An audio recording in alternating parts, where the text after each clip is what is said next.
ప్రాంతంలోనే ఇల్లు కట్టుకుంటున్నాను, అమరావతి రాజధాని ఎక్కడికి వెళ్ళిపోదని ఆయన చెప్పారు అధ్యక్ష. ఆయనతో పాటు అనేక మంది వైకాపా సభ్యులు కూడా అదే చెప్పారు అధ్యక్ష. రాజధాని ఎక్కడికి వెళ్ళదు, ఆంధ్ర రాష్ట్రానికి శాశ్వత రాజధాని అమరావతి ఉంటుందని ఆనాడు చెప్పారు అధ్యక్ష. 151 సీట్లు గెలిచారు అధ్యక్ష. అబద్ధం చెప్పి గెలిచారు అధ్యక్ష. గెలిచిన వెంటనే మీరు చూస్తే ఏకంగా ప్లేట్ ఫిరాయించారు, 3 ముక్కల ఆట ప్రారంభించారు అధ్యక్ష. 3 రాజధానులు అని చెప్పారు అధ్యక్ష. అమరావతి ఎటుగో నాశనం చేశారు. అట్లని ఉత్తరాంధ్రలోనే కట్టారు అధ్యక్ష. ఒక్క వ్యక్తి బతికేదానికి ఒక ప్యాలెస్ కట్టుకున్నాడు అధ్యక్ష. 700 కోట్ల రూపాయలు ఖర్చు పెట్టి.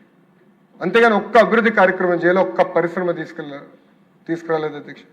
అంతేకాకుండా కర్నూలుని న్యాయ రాజధాని చేస్తున్నాడు అధ్యక్ష. కనీసం ఒక బెంచ్ కూడా తీసుకెళ్ళలేదు అధ్యక్ష కర్నూలుకి. అంటే మాయ మాటలు చెప్పి మభ్య పెట్టాలని ప్రయత్నించారు అధ్యక్ష. అందుకే ప్రజలు 151 సీట్లు 11 సీట్లకి తీసుకొచ్చారు అధ్యక్ష. అంతేకాకుండా అధ్యక్ష, నేను ఈ సభాముఖంగా జగన్మోహన్ రెడ్డి గారిని నేను డిమాండ్ చేస్తున్నాను అధ్యక్ష.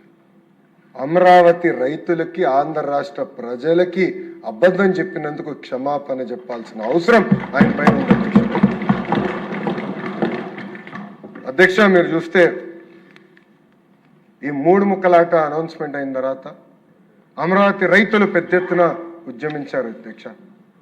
1631 రోజులు వాళ్ళ 5 కోట్ల ఆంధ్రుల కోసం పోరాడారు అధ్యక్ష. ఎప్పుడు గడప దాటిన మహిళలు పెద్ద ఎత్తున రోడ్డుపైకి వచ్చి ధర్నా చేశారు అధ్యక్ష, పోరాడారు అధ్యక్ష.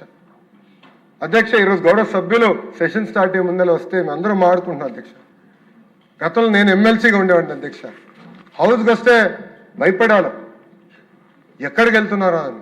3000 మంది పోలీస్ సభ్యులు ఉండేవారు అధ్యక్ష రోడ్ల పైన. ఆనాటి ముఖ్యమంత్రి జగన్మోహన్ రెడ్డి గారు రావాలంటే పరదాలు కట్టుకుని తిరిగేవారు అధ్యక్ష. ఎందుకంటే ఆయన భయంలో బతికాడు, ఆయన తెలుసు తప్పు చేశారని అధ్యక్ష.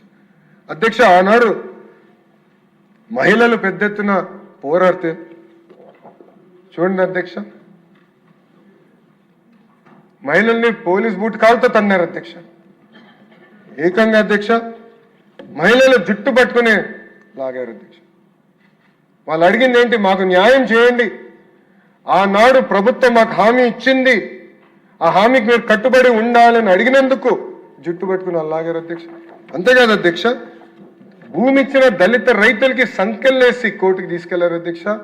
వీళ్ళు కృష్ణపాలెంకి సంబంధించిన, అంటే మంగళగిరి నా సొంత నియోజకవర్గానికి సంబంధించిన రైతులు అధ్యక్ష. సంఖ్యలేసి భూములు త్యాగం చేసిన రైతులకి సంఖ్యలేసి ఆనాడు జైలుకి పంపించే రోజులు చూసాం అధ్యక్ష. అధ్యక్ష, నేను 2023లో యువగలం పాదయాత్ర చేశాను, రాజధానిలో కూడా నేను నడిచాను అధ్యక్ష. ఆనాడు రైతుల్ని కూడా కలుస్తాం జరిగింది. వాళ్ళందరికీ ఒకటే చెప్పాను, తెలుగుదేశం విధానం వెరీ క్లియర్, ఒకే రాష్ట్రం ఒకే రాజధాని అభివృద్ధి వికేంద్రీకరణ అని ఆనాడు చెప్పిన అధ్యక్ష. ఈరోజు ఎన్డీఏ కూడా దానికి కట్టుబడి ఉంది అధ్యక్ష. అంతేకాదు అధ్యక్ష, ఆనాడు జరుగుతున్న ఉద్యమం చూపించడానికి మీడియా మిత్రులు వెళ్ళి వీడియోలు తీసి చూపిస్తే అధ్యక్ష వాళ్ళపైన కూడా కేసులు పెట్టారు అధ్యక్ష. ఒక్క ఈటీవీ విలేకరి పైన అటెంప్ట్ రేప్ కేసు కూడా పెట్టారు అధ్యక్ష.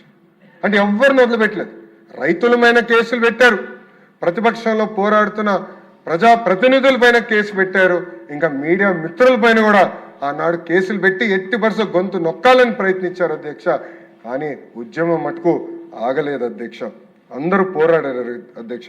అధ్యక్ష, మీరు కూర్చున్న స్థానంలోనే ఆనాడు తమ్మినేని సీతారామ గారు కూర్చుని ఏకంగా అమరావతిలో ఉన్న మహిళల్ని వయసులతో ఆనాడు పోల్చారు అధ్యక్ష, వయసులతో ఆనాడు పోల్చారు అధ్యక్ష. అంతేకాదు అధ్యక్ష, జగన్మోహన్ రెడ్డి గారు మహిళల్ని ఏకంగా పేడ్ ఆర్టిస్టులని ఆనాడు పిలిచారు అధ్యక్ష. అంటే మహిళలంటే ఎంత చిన్న చూపో ఏదో ఒక ఉదాహరణని ప్రజలందరూ కూడా గమనించాలి అధ్యక్ష. అధ్యక్ష, అచ్చెన్నాయుడు గారు చాలా అద్భుతంగా ఈరోజు చెప్పారు అధ్యక్ష. ఆ రోజు ఈ 3 రాజధానుల బిల్లు వస్తే పెద్ద ఎత్తున తెలుగుదేశం పార్టీ శాసనసభ్యులు అటు కూర్చుని పోరాడారు, నినాదాలు చేశారు అధ్యక్ష. దానికోసం వాళ్ళే ఆనాడు సస్పెండ్ కూడా చేస్తాం జరిగింది అధ్యక్ష. కానీ బలం సరిపోలేదు అధ్యక్ష. ఆ బిల్ కౌన్సిల్కి వచ్చింది. ఆనాడు నేను ఒక ఎమ్మెల్సీగా ఉన్నాను అధ్యక్ష. మేమందరం కలిసికట్టుగా పోరాడం, అందరం మాట్లాడడం, మమ్మల్ని ఎగతాళి చేశారు అధ్యక్ష. ఆనాడు మేమందరం నిర్ణయం తీసుకున్నాం. ఆనాటి leader of opposition Yanamala Ramakrishna గారి నాయకత్వంలో ఈ బిల్ని సెలెక్ట్ కమిటీకి పంపించాలని కూడా మేము డివిజన్ అడిగాం, మేము ముందరే చెప్పాం కూడా అధ్యక్ష. హోరాహోరీగా చర్చ జరుగుతుంది. మేము తిరిగి చూసి ఇలాంటి గ్యాలరీస్ ఉన్నాయి అధ్యక్ష. అక్కడ మొత్తం వైకాపా శాసనసభ్యులు అందరూ వచ్చారు అధ్యక్ష. అది తెలుసుకున్న తర్వాత ఏం జరుగుతుందో చూసానికి గౌరవ ముఖ్యమంత్రి చంద్రబాబు నాయుడు గారు వచ్చారు అధ్యక్ష. ఆయన కూడా కూర్చున్నారు అధ్యక్ష, నేరుగా చూశారు అధ్యక్ష. ఆనాడు నేను నా ఫోన్ నుంచి తీసిన ఫోటో అధ్యక్ష.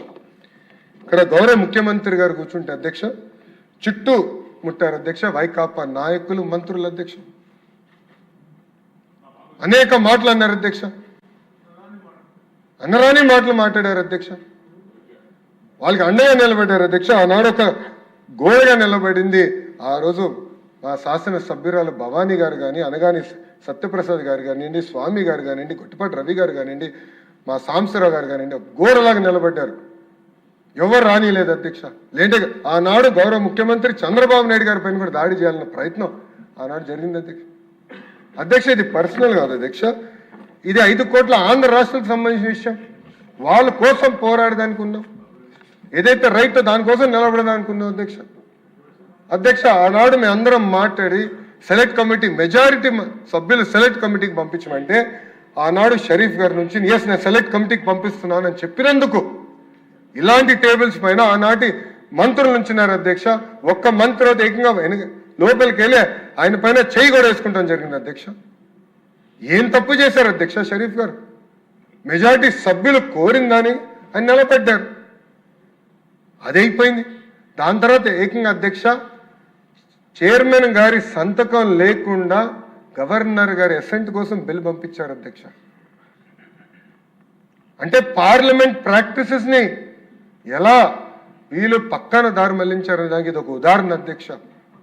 అందుకే వీడియోలో చూసాం, ఆ బిల్ని తిరిగి వెనక్కి తీసుకోవాల్సిన అవసరం వచ్చింది అధ్యక్ష. పెద్ద మనసుతో కాదు అధ్యక్ష. అంటే అడుగడుగునే మమ్మల్ని అవమానించారు అధ్యక్ష, అడుగడుగునే ఇబ్బంది పెట్టారు అధ్యక్ష.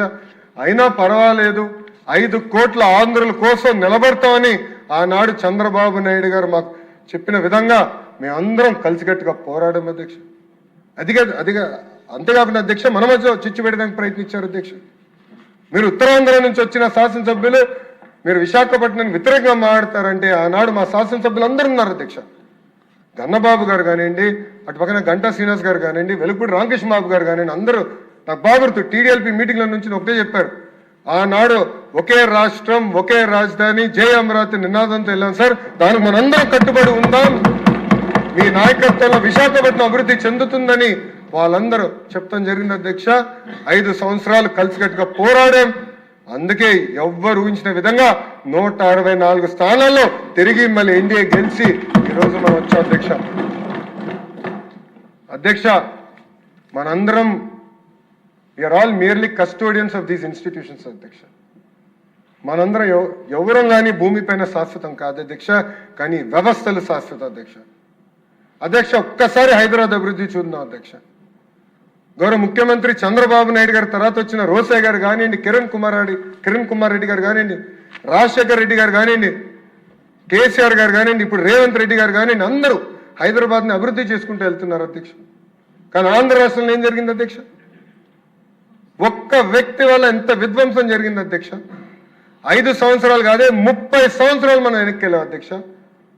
ఈరోజు ఒక పక్కన టీజీ భరత్ గారు, ఇంకో పక్కన ఐటీ శాఖ మార్చులుగా నేను పారిశ్రామికవేత్తలను కలిస్తే అధ్యక్ష వాళ్ళందరూ ఒకటే అడుగుతున్నారు, మీరు గ్యారంటీ ఇస్తారా మళ్ళీ జగన్మోహన్ రెడ్డి అనే వ్యక్తి ముఖ్యమంత్రి అవడని? మాకు అనేక పరిశ్రమలు తెలుసు ఎంత ఇబ్బంది పడినాం అతని పరిపాలనలో, మీరు గ్యారంటీ ఇస్తారని అడుగుతున్నారు అధ్యక్ష. అధ్యక్ష భారతదేశంలో 100 రూపాయలు పెట్టుబడులు వస్తే 25.3 రూపాయలు ఆంధ్ర రాష్ట్రానికి రోజు వస్తున్నాయి అధ్యక్ష. అది 50 రూపాయలు అయ్యేది అధ్యక్ష. జగన్మోహన్ రెడ్డి అనే వ్యక్తి లెక్కనుంటే 50 రూపాయలు అయ్యేది. ఎందుకంటే అందరూ అడుగుతున్నారు, మమ్మల్ని 50% మంది అడుగుతున్నారు, మీరు గ్యారంటీ ఇస్తారా మళ్ళీ అలాంటి వ్యక్తి తిరిగి రావడం అధ్యక్ష. అందుకే ఈరోజు చాలా అద్భుతంగా అచ్చెన్నాయుడు గారు చెప్పారు అధ్యక్ష. ప్రజలందరూ ఆలోచించాలి, యువకులందరూ ఆలోచించాలి, జెన్జీ ప్రత్యేకంగా ఆలోచించాలి అధ్యక్ష. ఇది మన భవిష్యత్తుగా దీనిపై మనం తీసిన నిర్ణయం పైన ఆధారపడి ఉంటుంది అధ్యక్ష. ఒక్క అవకాశమైన ఒక ఓటు వేస్తే ఎంత నష్టపోయామో మనందరం చూస్తున్నాం అధ్యక్ష. ఆంధ్ర రాష్ట్రం ఎంత వెనక్కి వెళ్ళిపోయిందో చూడండి.